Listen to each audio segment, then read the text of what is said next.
Bendino wewayahmu lewat ing pikirku, mongko piye alasanku terus kangen sliramu.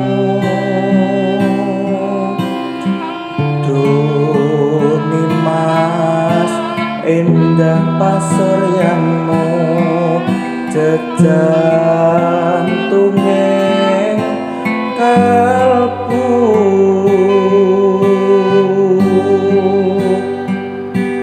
yen to kowe ngerti rasa rindu iki kang tak pendem sajroning ati.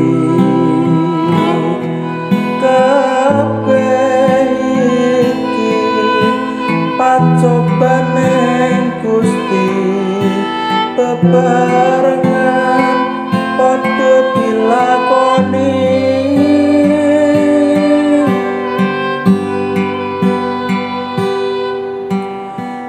tresno kang tulus suci kanggo sira yayi.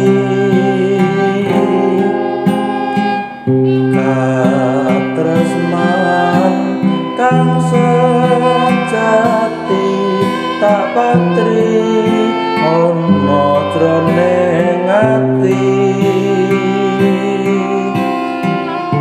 Duh yayi wong sing tak tresnani, aku ning kene bakal jaga ati.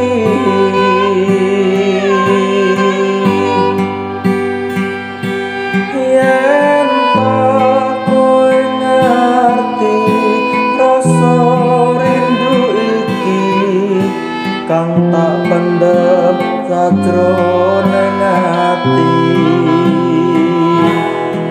kabeh iki pacobaning Gusti bebarengan